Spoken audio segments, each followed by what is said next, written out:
Cornhole. Yes. Woo!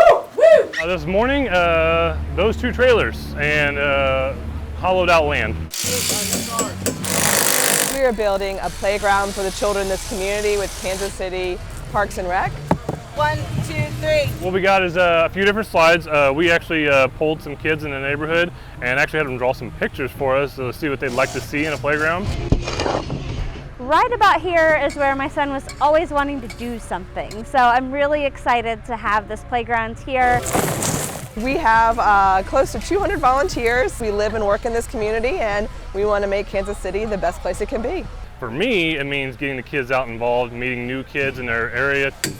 It's amazing. I mean, I have so much gratitude for all of these people who are coming out, I'll be able to use it every day. spending their day, spending their time, constructing a playground that my kids are going to enjoy for years to come. I want them to enjoy what we've done here, feel the accomplishment, you know, get many different ages and stuff in together and just have a lot of fun. We hope that this playground inspires them not only to be physically active, but to get their imaginations active, make new friends, to grow and learn and play and imagine, and really set them up for success for their future. Rosalie is an 8-year-old girl who was born with spina bifida. And we decided to do a fundraiser for her. It's freezing outside and we're having an ice cream social. There's face paint over there. Just a little Fairy, that's what she said she wanted. Everybody's getting mustaches. Making ice cream. I can't believe that they did this for me. And I'm really glad they did this for me. Our friend Zadie was in a wheelchair and she found this bike. It will help her to regenerate muscles in her lower body that are not working. It helps her getting a step closer to walk. It could mean the world for her. It could mean no more surgeries. She's already had 11 surgeries in her 8 years of life. I'm going to ride it, I think, once a day in the morning before I go to school. It's a beautiful event and I appreciate everybody that has done anything for this day. She will never forget it. I'm very happy with our outcome, and they keep coming in. So despite the rain and the cold weather in September, I think we're doing all right. Whether, you know, people donate or don't donate and they give $1 or $100, it's not even the point. The point is just the love and the spirit that we feel. Thank you, everybody, for coming. I was giving money to Zadie. She's our friend and she's awesome. She just really inspires me. I'm really glad they just seeing everybody and not expecting it just brings on a bunch of emotions, and we kind of knew what we were trying to do with her, so as soon as I saw it, I knew what was going on, and it was a good feeling. Jessie and Christina Techuan's daughter, Florence, is 2.5. She was born with a neurological disorder characterized by seizures. We were just hoping and praying that we would get that wish granted for her to be able to make memories with her as she has this chronic disease, and every day is just a blessing, and making memories is important. She's tall for me. Today, family, friends, Make-A-Wish volunteers and staff, the support system for the Techuans, surprised them for the reveal that their wish had been granted. It means everything because we couldn't do most of the stuff that we do without support. I can't believe everybody's here. The Techuans have been trying to get Florence a trip to Disneyland in California through Make-A-Wish Foundation for a few months now. She loves just those Disney characters, so we knew that would probably be the wish for her. Tina says life has been a roller coaster over the past 2.5 years, and this trip means the world to them. Being able to be outside of our home, outside of all the medical equipment and the doctor's appointments we have to go to, therapy appointments we have to go to, it's just a break for us to really just enjoy each other and build memories, so we're excited. And they couldn't be more thankful to the Make-A-Wish Foundation and the volunteers who granted their wish. People don't know what gift they're really truly giving. It's one to last a lifetime for everybody, and it's beyond anything that you could ever give is the gift of a memory. A World Series parade. 30 years in the making. With Royals manager Ned Yost proudly hoisting that championship trophy above his head. His deserving players soaking up all the glory. and the fans soaking up the excitement. This town has blue fever all the way through it. It's so exciting. Royals fan Bill Stilley remembers this day back in 1985. That they didn't have these barriers, and the confetti and all the streamers were clogging up under the cars, and cars were getting overheated, and there was kind of smoke, and I think it was Willie Wilson had to get out of his car. I mean, it was a madhouse. Fast forward to 2015, and he's once again among a sea of blue, making new memories. Just to have the whole city united behind something like that, there's nothing else that compares to this. Nothing. Let's go Royals! Poking fun at the past, this mother and daughter recalled getting separated by the crowd at the 85 parade. Kim Lease was just 8 years old. Somehow I got lost at the end of the parade, and I tell her that she was just trying to give me away. But this time they have a new strategy for sticking together. How did they decide when she told you she wanted to put a leash on you today? She didn't tell me, I told her I'm not losing you again. Let's go Royals! And a new team to be proud of. The team means, I think, the world to everybody. Very well deserved. Skate parks are full of obstacles, high hills and ramps. But the skateboarders that are here today are facing a few more obstacles than most. Most of them are missing arms, hands, or legs, but fearlessly.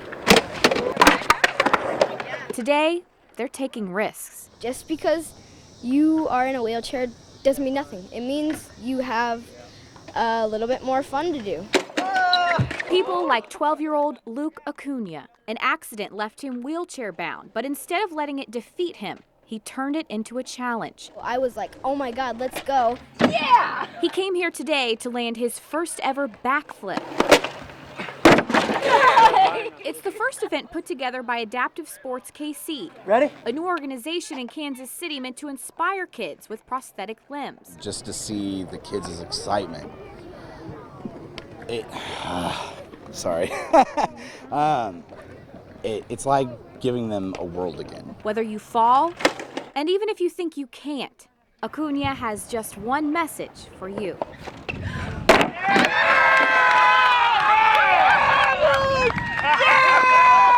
Yeah, you can. Don't let anybody say you can't, because it doesn't matter what other people think about you. It matters what you think about. If you have a goal in your mind, then you can set it. Rob Mullen has met U.S. presidents and even got a handwritten letter and lyrics from one of his musical heroes, Bono. But 13 years, 10 months, and 8 days after his diagnosis with a brain tumor, there's still one thing the U2 fan hadn't found he was looking for. As a parent, I think you always dream of those milestones, of watching your kids graduate and watching them get married, and Rob has seen so many milestones. It's just unfortunately it won't be Gavin's graduation. The school arranged for Mullen's 17-year-old son to perform a special recital. His one solo, his dad's favorite song, that Bono would explain in that letter, was a song about faith.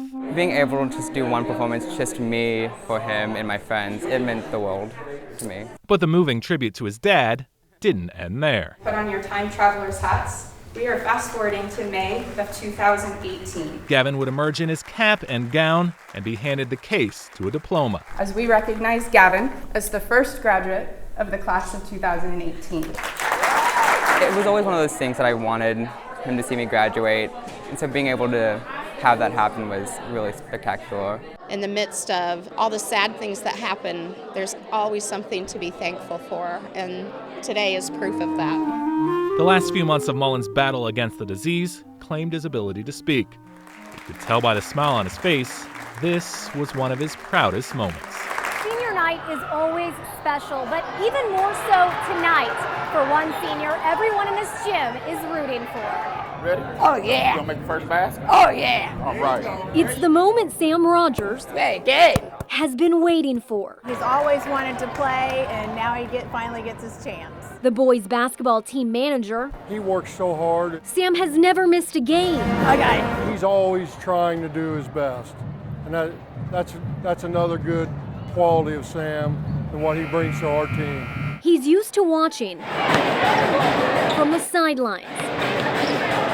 But tonight, I know he's excited. he will get a piece of the action. Oh my gosh, she's been talking about it for the past 2 months, like forever, and he'll just be like, I win, I play on Friday. Honored alongside his teammates for senior night. Excited? Yeah. Nervous? Yeah, I play. I know it. Sam walks onto the court with his parents. Soon to be in the spotlight again when he starts the game. Oh, I'll probably cry. I bought 2 things of Kleenex. And takes the first shot. The play that we have is set up for Sam to score. A moment this crowd and Sam's special education teacher, He is the happiest kid I know. cannot wait to see. Oh my gosh, I'm gonna scream, cry, I don't know. I'm so excited. A boy the whole school We call him special. Yeah, we call him special. is rooting for. The kids here are just super compassionate and understanding, and everybody here really embraces everybody's differences. The excitement building for a play set up just for Sam. And one shining moment he will never forget. The jobs are coveted here. I think it gives me a reason to get up in the morning. A custom wood shop where power tools are soothing. Sawdust, satisfying. The work-worn hands of a craftsman. An achievement. One time I made a replica of a legislator's desk, and I was pretty proud of that one. And it keeps the days from blurring together. I was just a 16-year-old farm boy when I got in trouble. After a first-degree kidnapping conviction, Blair Griman is 30 years into a life sentence at the Anamosa State Penitentiary. Our goal is to create offender work and meaningful offender work. In addition to the wood shop, Iowa Prison Industries has 7 other divisions spread throughout this area, and that accounts for up to 380,000 man-hours each year. Iowa Prison Industries has not appropriated any tax dollars. And so we have to make our living on the sale of our products, just like any business would. That includes making all of Iowa's license plates, more than $1 million a year, transcribing Braille, even producing soaps and cleaning products. But it's the woodworking that catches the eye. IPI sells to government agencies and nonprofits. Their custom wood furniture is frequently found in schools. I believe I have the most beautiful office in the district between all the custom-made build-ins. With its headquarters in a prison, IPI's overhead is higher than in most custom shops, but their price remains competitive. The value for us is it's less than 50% of what the cost would be. These benches are the newest addition to the school's library. They're building a legacy of their work that's helping young people learn. I actually keep a small profile of everything that I've built. I've got pictures of it. The wood shop is also Joseph Ewig's place of pride. He's serving a 25-year sentence for attempted murder. Working on panels for the Cedar Rapids Public Library is his connection to the outside world. I've actually seen it on the news. I've seen it on your channel. I'd like to go there and see my finished project when it's done. Accomplishment. The serenity behind these walls. They have to meet certain expectations in their behavior to advance to get these jobs. It's an opportunity to pay restitution, back taxes, family support, and afford a few simple luxuries. I'm one of the higher paid guys, and I make $1.38 an hour. Starting pay at IPI is 58 cents an hour. But in that change, there's hope.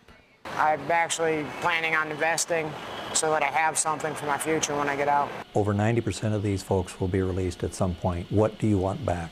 And that is somebody hopefully that has learned a constructive trade. And for Blair Griman, these are sounds of solace. Sure, that'd be living the dream to have my own wood shop. And sounds of possibility. You betcha. In Anamosa, Sadie Hughes, CBS 2 News.